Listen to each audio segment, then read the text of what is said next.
Hi there, Sage Candid, VO2 Max Productions here with another training talk. Today we're going to talk about running terminology and kind of this coaching jargon, so to speak. There's kind of a nomenclature or set of terms out there for running training, and it gets confusing because different coaches and different systems kind of use different semantics for different, meaning essentially the same thing or very different things, and it gets confusing because you have these different types of workouts that are classified as being, speed workouts or intervals, repetitions, and you need to know what the purpose of a workout is, what the main purposes of a workout are. Any good coach, if you ask them that question, they should be able to answer that pretty straightforward and hopefully in the right way. But if you go to our website, sagerunning.com, we have a pace intensity spectrum chart where we define our terms along this whole spectrum. So I've referenced this in all sorts of previous videos. I know I've covered some of this material in previous videos as well when we get into the specific terms that I'll define, but this is the way that we do it at Sage Running.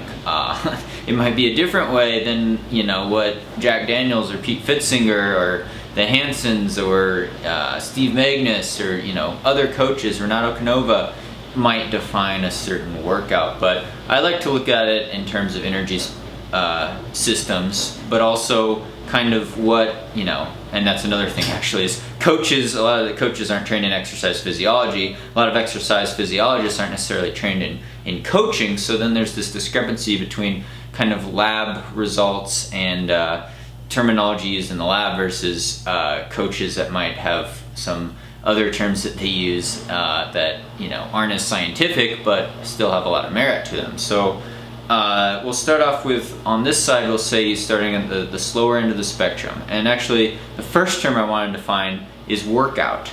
I know people that have had experience running a lot. Maybe you ran in high school, or maybe you even ran in college, versus people that got into running maybe later in life or didn't have formalized coaching or training or structure. The term workout, people are like, well, what was your workout today? Well, most of the days I go out and I run pretty easy. I'm running at like 70% of my maximum heart rate, calculated about easy conversational pace. I don't even consider that a workout day. I did work out technically, but it's not like, what I define as a workout is actually a harder day. So something over 80-85% of my maximum heart rate or overall effort. So something usually, I'll define it as above the lactate threshold. Tempo runs, VO2 max work, something faster than, more intense than marathon pace, like a something of substance session is what the Hansons say. But a quality workout day, not just an easy conversational pace where I'm just trying to get in miles. Because that's most days for me. That's the majority of my training miles every week are easy conversational pace. So it's not a workout. People are like, what's your next workout? Well, it might be in 3 days. I do consider long runs as specific workouts though, because they are harder and more stressful usually. But a lot of people that get into running, every day they're like, I got to work out. My run is a workout. It could get confusing. So just kind of defining that first term right there. But with the pace intensity spectrum that we have on our chart, we're starting at the slower recovery jog type of intensity, and then moving up to more intense. So then on this side we'd have all out sprinting as fast as you can, 100%, that kind of intensity. So in the intensity spectrum we define different points along, and we try to correspond them to actual velocity running pace if you were on a flat road or track in good conditions. And we also try to correspond it to perceived effort out of 100%, or at least perceived percentage of maximum heart rate. And again, in my heart rate videos, VO2 max videos, I talk about that. A lot of people don't know their true 100% maximum heart rate, and that there's a lot of error sometimes in heart rate monitors and things like that. And that we could get into that nitty gritty all day. But as we define the spectrum, these are the terms that we use at Sage Running, Sandy and I, coaches at sagerunning.com, as well as in our plans, to kind of categorize workouts. And some of them do line up a lot with coaches like Jack Daniels, but I'll talk about where they differ and why the terminology is confusing.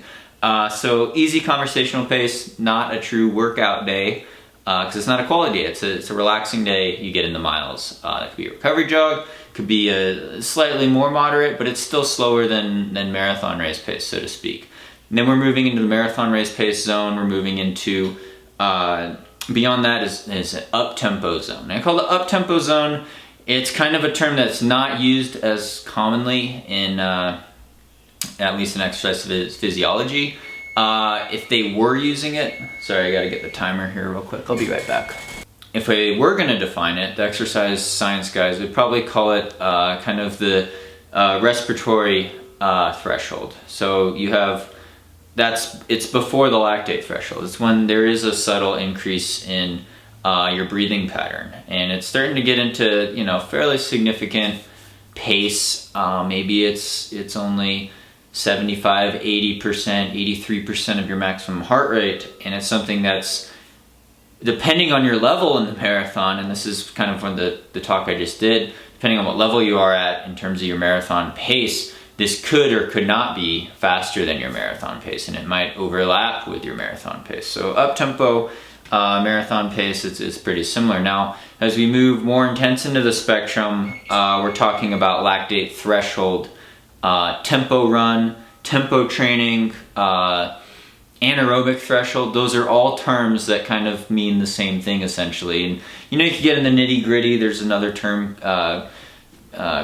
I think critical velocity, not the free falling critical velocity, but you know, a critical point along the threshold, but that's really nitty gritty, really specific. Lactate threshold, LT, tempo run training, tempo threshold, that's gonna be the 85 to 88% of maximum heart rate type of effort. It's gonna be very close to somewhere between your current 10K to half marathon race pace. And if you're on the faster end of the spectrum, let's say you run a half marathon under 120, it's gonna be closer to your half marathon pace, probably still a little faster. Whereas if you're running, let's say a 10K over 40 minutes, 45 minutes, it's actually really close to your 10K pace. So that's the lactate threshold. You do, you know, Jack Daniels defined 20-minute tempo run. That's like the bread and butter example of the lactate threshold, tempo run threshold area. A very, very important zone in training, so to speak. And we could even get into zone training, you know, zone 1, zone 2, zone 3, zone 4.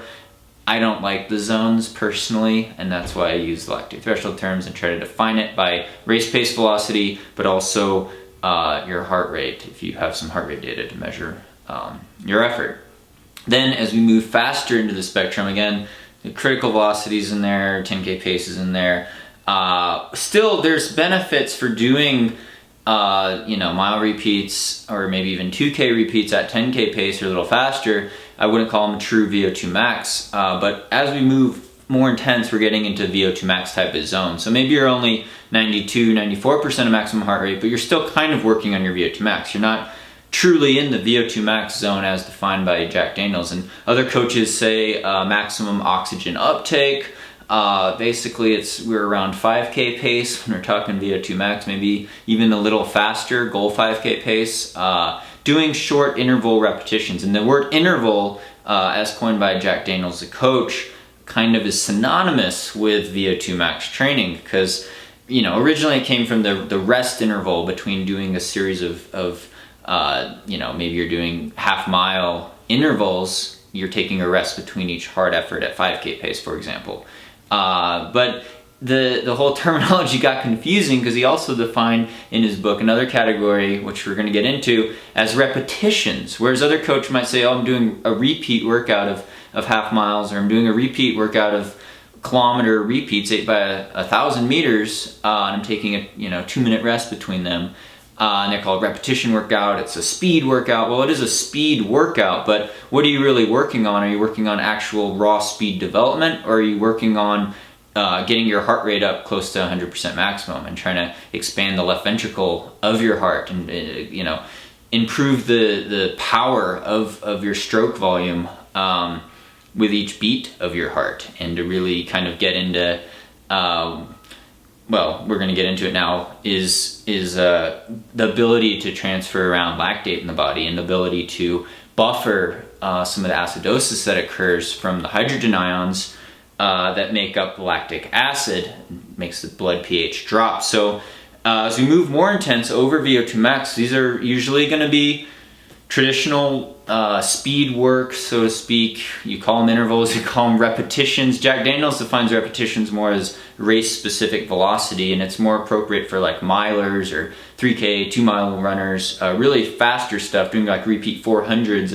at mile race pace or 200-meter repeats. So some really fast stuff.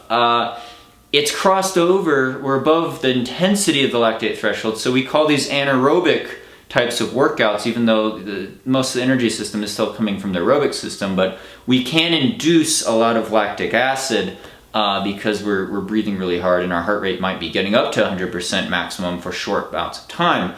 And how you manipulate the recovery between these repetitions or these intervals and the speed work is really going to determine the nature of the workout. But generally, we're talking about high velocity running here, way under 5K pace, with maybe a longer rest if we want to improve our running form, but maybe with a shorter rest if we actually want to induce a lot of lactic acid into the system. And then we're actually working on the body has a natural buffering capacity to this lactic acid or the drop in pH in your blood. And so you can develop that extra anaerobic power, so to speak. So anaerobic capacity intervals, high lactate concentrations, anaerobic capacity training. These are all kind of synonymous with this term. Repetitions, as per Daniels, hard speed work, puke inducing, burning, painful track, short repeats. Maybe they're all out hill sprints, I don't know, but it's something that's not as specific to marathon and ultramarathon training, but more of a shorter distance stimulus, but something that I experience a lot, especially training for things like the mile or the 5K in college and high school. And then as we get beyond that, there's another faster gear we could work on. Say you're doing 8-second hill sprints, or you're doing 80-meter all-out sprints, and you're taking a 5-minute rest in between, or you're doing form drills or some sort of weight training. Well, we could term that as pure speed work, as alactic speed work, because the goal is not to induce a lot of lactic acid, even though it's at an all-out intensity. The goal is to stimulate all your fast-twitch muscle fibers and to give yourself better running form and explosive power and strength. So these could be dynamic drills. It could be an 8-second sprint you do all out. I wouldn't recommend doing that without a thorough warm-up and a lot of strides beforehand so you don't pull a hamstring. But if you're doing that as pure speed development, and it's very taxing, but if you take a 5-minute rest between each 80-meter sprint, you're not going to induce a lot of lactic acid. You're going to reset the creatine phosphate system pretty quickly, so you could run with really good form really fast and do those sprint repetitions, or their hill reps. You're taking a really long recovery between them.